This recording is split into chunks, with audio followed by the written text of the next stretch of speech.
Halo Sobat Bola, apa kabar? Semoga semua Baik, sehat selalu. Amin, amin, amin, amin. amin, Saya ucapkan amin. selamat dulu buat timnas putri. Ya, Indonesia Ya, jadi juara AFF nih. Wah, rekor. Tapi bukan itu yang akan kita bahas kali ini, karena ini ada ya, kejadian di mana ada seorang pemain ya, bukan Indonesia sih, di mana melakukan sesuatu ya kepada lawannya. Nah, ini iya, iya. sesuatu yang kurang pantas ya, tapi kita singgung itu ya. Oke, Bro Ipung, Oke. gimana nih ceritanya nih lengkapnya? Iya, ini pertandingan di Asian Champion League ya. Itu Hmm, untuk yang mempertemukan klub-klub Liga 1 dari beberapa negara Asia mhm, yang masuk ke dalam tier 1 katakanlah ya. Dalam divisi yang boleh bilang masuk ke Premier League-nya gitu loh. hmm, Nah, ini mempertemukan antara JDT dengan Buriram United.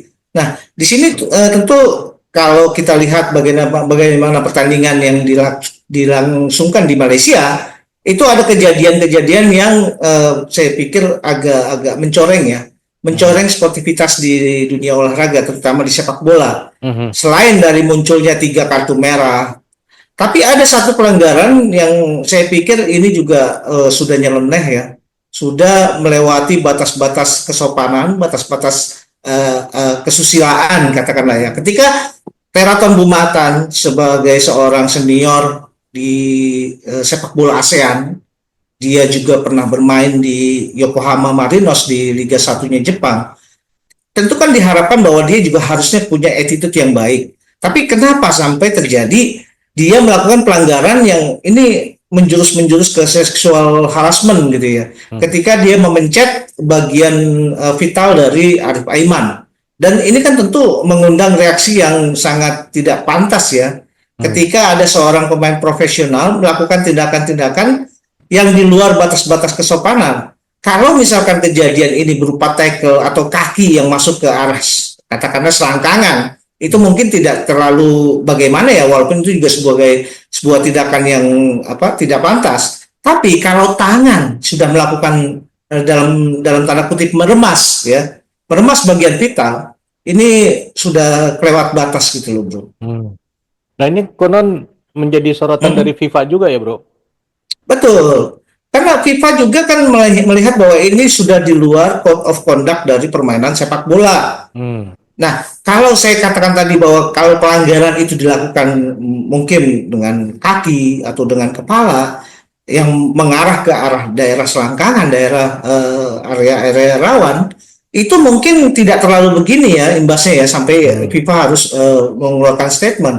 Tapi kalau ini dilakukan dengan tangan, itu kan ada faktor kesengajaan dan faktor keisengan yang dalam tanda kutip ya. Ini keisengan saya hmm, juga nggak ngerti apa yang maksudnya gitu. hmm, Nah, ini bukan saja mencederai nilai-nilai sportivitas di sepak bola, tapi ini sudah mengarah ke tindakan-tindakan kriminal. Ini hmm, sudah sepertinya sudah semacam sexual harassment ya, pelecehan hmm, seksual. Ini yang seharusnya bisa dicermati oleh setiap pemain sepak bola bahwa tindakan-tindakan yang dengan penuh kesadaran, dengan penuh kesengajaan melakukan tindakan-tindakan seperti ini sudah lewat batas, bro. hmm.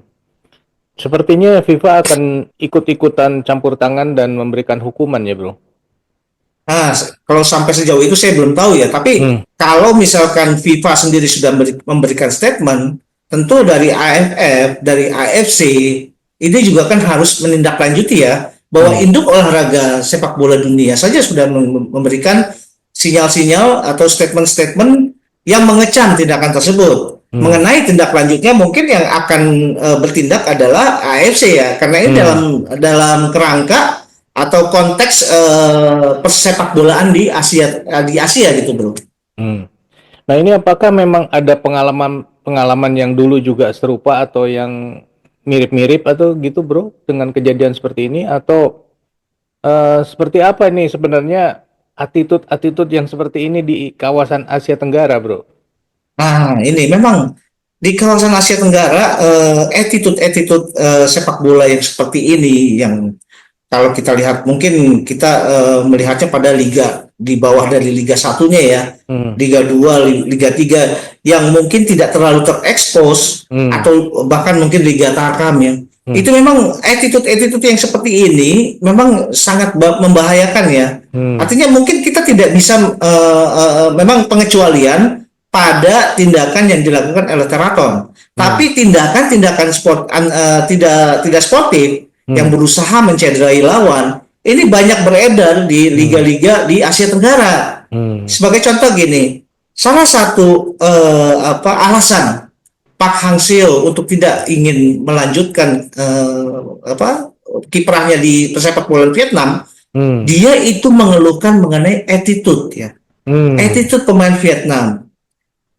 Attitude pemain Vietnam itu dari sejak dini itu tidak dibekali oleh norma-norma atau cara-cara membawa diri untuk menjadi seorang pesepak bola profesional, menjadi seorang pesepak bola yang baik. Jadi tidak heran kalau kita lihat Liga Vietnam itu banyak terjadi tindakan-tindakan yang ini ya menyeramkan ya untuk seorang pesepak bola, karena banyak sekali tindakan-tindakan yang bukan cuma untuk menghambat laju permainan ketika lawan misalkan membawa bola atau seperti apa, tapi ini ada tindakan-tindakan untuk mencederai gitu loh, mencederai lawan. Dan ini juga yang dikeluhkan oleh Pak Hang Seo, selain memang ada beberapa alasan-alasan lain, tapi itu menjadi salah satunya. Nah, kalau kita berkaca di pesepak bola nasional pun sama gitu loh. Kalau kita merujuk ke Liga 2, Liga 3, ini kan banyak tindakan-tindakan yang sedikit kesenggol langsung emosi muncul, berusaha memukul dan segala macam. Nah, ini kan ada sesuatu yang salah sebetulnya dalam hal pembinaan. Seharusnya attitude atau di luar skill sepak bola itu juga harus dimatangkan di usia-usia yang masih muda, harus mulai ditanamkan bahwa bermain bola bukan hanya persoalan menang kalah, bukan hanya persoalan memunculkan ego, tapi juga bagaimana permainan ini menjadi sesuatu yang bisa dinikmati, yang juga menanamkan nilai-nilai sportivitas gitu. Ya, saya sempat mikir kemarin itu ya, kalau Vietnam mainnya kasar seperti itu memang arahan dari Pak Hang Seo. Ternyata berarti bukan ya. Karena kan ada tuh yang tempo hari jadi jagoannya terus Iya, Duan Van Hao ya. Bener. Iya, memang saya juga tadinya berpikir bahwa gaya permainan Vietnam yang force itu mungkin dan menjurus kasar. Saya pikir ini adalah doktrin sepak bolanya Pak Hang Seo. Tapi ternyata itu tidak gitu loh. Ketika Pak Hang Seo justru mengeluhkan mengenai attitude pemain Vietnam gitu loh. Mereka dari sejak muda tidak pernah dibekali dengan bagaimana menjadi seorang pemain sepak bola yang baik, pesepak bola yang sopan, pesepak bola yang mengutamakan skill, yang mengutamakan permainan. Tapi ini ego yang muncul. Bagaimana sebuah pertandingan hanya melihat menang dan kalah gitu loh. Proses bagaimana bisa menang dan kalah ini mereka tidak peduli gitu loh. Nah, ini yang dikeluhkan oleh Pak Hang Seo, sehingga kalau kita lihat bagaimana Duan Van Hao itu berkali-kali melakukan pelanggaran-pelanggaran, bukan cuma terhadap pemain-pemain Indonesia, dia juga melakukan pelanggaran terhadap pemain Thailand, terhadap pemain Singapura, terhadap pemain Malaysia. Itu akhirnya pemain ini menjadi public enemy di kawasan Asia Tenggara gitu loh. Dan ini akhirnya memunculkan tadinya stigma bahwa ini adalah gaya permainan Pak Hang Seo, dan itu ternyata terjawab setelah Pak Hang Seo memberikan statement bahwa dia tidak menyukai dengan gaya attitude permainan Vietnam gitu. Wah, ini terbuka juga ya. Ternyata memang permainan sepak bola di Vietnam sendiri yang boleh dikatakan kacau seperti itu ya. Artinya kalau misalkan sekarang diganti dengan pelatih yang lain, ya mungkin gaya itu masih akan tetap ada ya, Bro. Nah, ini kan gini, ketika Pak Hang Seo memberikan statement, tentu ini dari pihak Federasi Sepak Bolanya Vietnam, Hmm. itu kan bisa memberikan evaluasi ya, bahwa ternyata ada yang salah dalam pembinaan sepak bola. Tapi, nah tentu kalau misalkan terjadi perombakan di susunan kepelatihan terhadap timnas Vietnam, memang tidak sekonyong-konyong itu langsung bisa berubah. Ya. Karena attitude itu butuh proses juga untuk berubah. Tapi paling tidak ketika Pak Hangzhou sudah memberikan statement seperti itu, ini menjadi sebuah catatan yang harus dibenahi. Sebetulnya persoalan-persoalan permainan-permainan kasar ini bukan cuma terjadi di Vietnam. Ya. Di Indonesia pun begitu. Bahkan pemain Afrika yang bermain di Liga Indonesia itu juga mengeluhkan bahwa permainan Indonesia terlalu keras gitu loh. Dan mereka juga jadi agak takut sendiri ya dengan gaya permainan seperti itu. Karena mereka berpikir bahwa sepak bola ini adalah lahan dia untuk menafkahi keluarganya, menafkahi dirinya sendiri. Dia adalah pekerjaan dia, profesi dia. Masa dia ingin mengorbankan profesinya untuk sesuatu yang sifatnya seperti itu ya, dengan permainan-permainan kasar. Dan mudah-mudahan aja ya, dengan Liga Indonesia yang mulai dibenahi oleh pengurus PSSI yang sekarang, ini attitude yang demikian juga akan hilang. Tentu terjadinya attitude yang tidak baik di sebuah liga itu tidak berdiri sendiri, bro. Ini ada faktor-faktor lain yang menyebabkan itu semua terjadi. Wah, apa aja seperti tuh? Contoh, seperti contoh harus ada pembinaan di perangkat pertandingan. Perangkat pertandingan ya wasit, dan segala macam di perangkat pertandingan tersebut.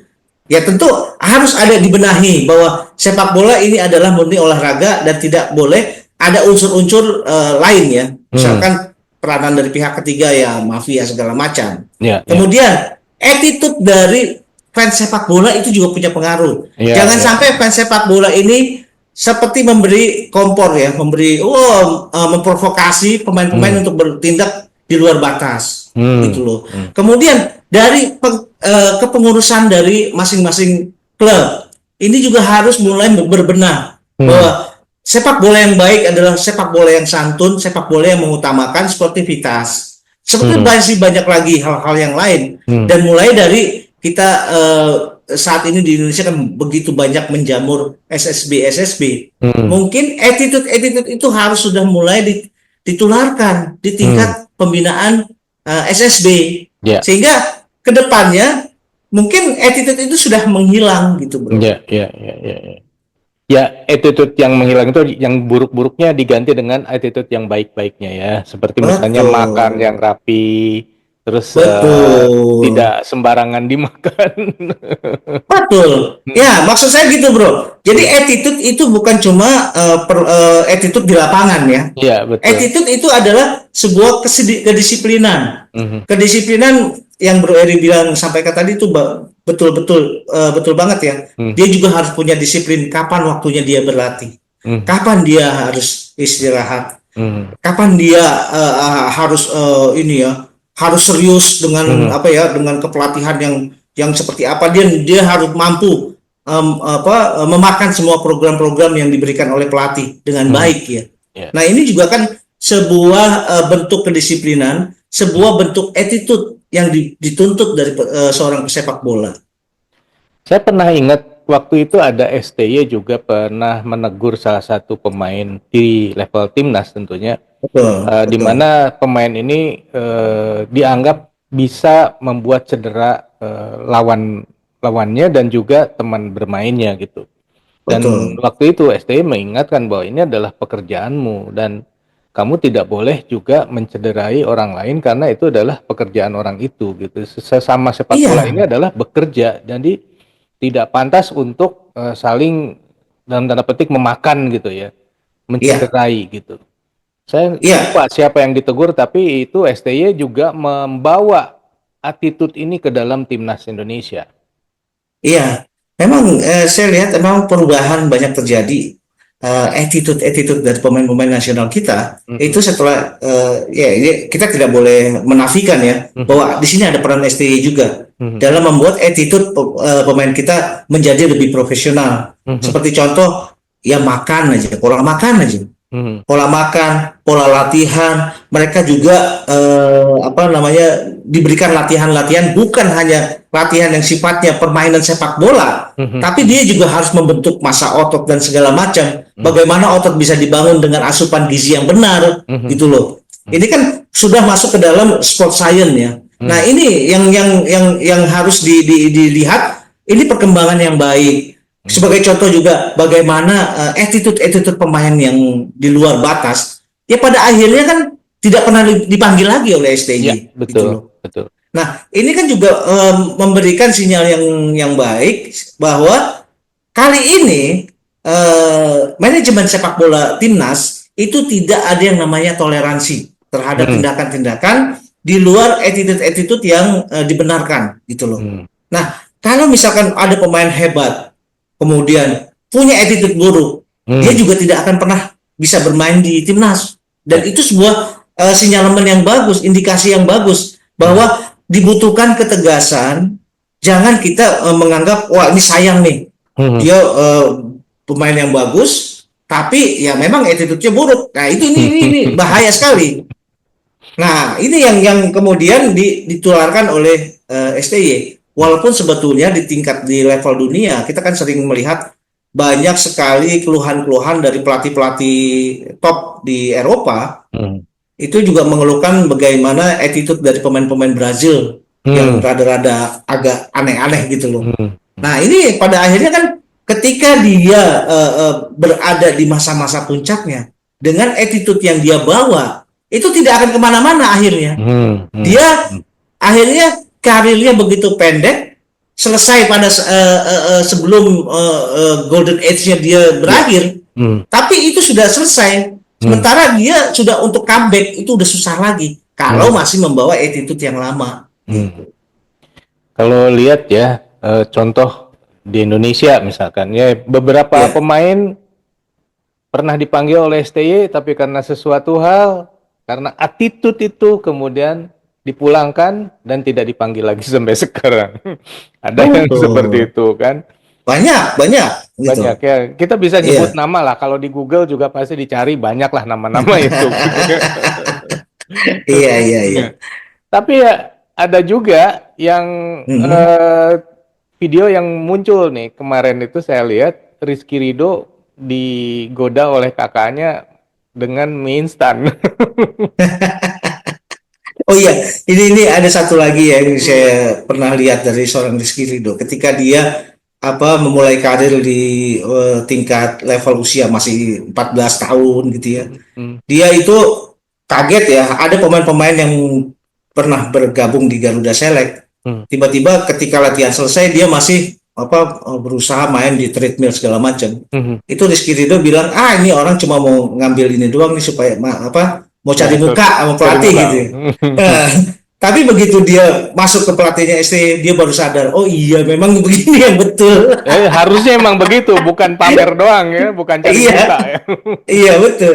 Hmm. Ternyata memang dibutuhkan yang namanya latih masa otot di atas itu juga harus dibentuk. Hmm. Nah, ini kan bagian dari sebuah proses transformasi knowledge dari pelatih yang sudah punya pengalaman Hmm. di asam garam sepak bola dunia kepada pemain-pemain nasional yang tadinya tidak tahu bagaimana membentuk dan mengeluarkan potensi-potensi yang dia punya. Hmm. Potensi itu bukan hanya sekedar skill bermain sepak bola. Ya, Potensi itu juga bisa dilihat dari tadi ya bagaimana gizi yang baik itu juga sebuah sebuah potensi, bro. ya. Ya kita lihat juga ya misalkan Witan Sulaiman yang dulu kan kurus rasanya. Tapi Iya, setelah dilatih STY memang tidak tidak seketika dia langsung jadi ngembang gitu ya kayak iya. kayak bola karet terus dicemplungin ke minyak tanah. Mungkin orang-orang sekarang nggak tahu itu ya. Eh, Hmm?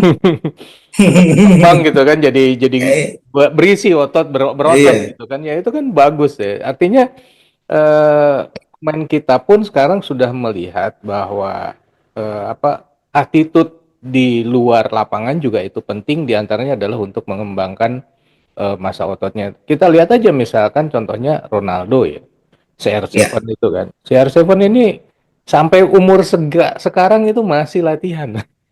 iya, ya betul.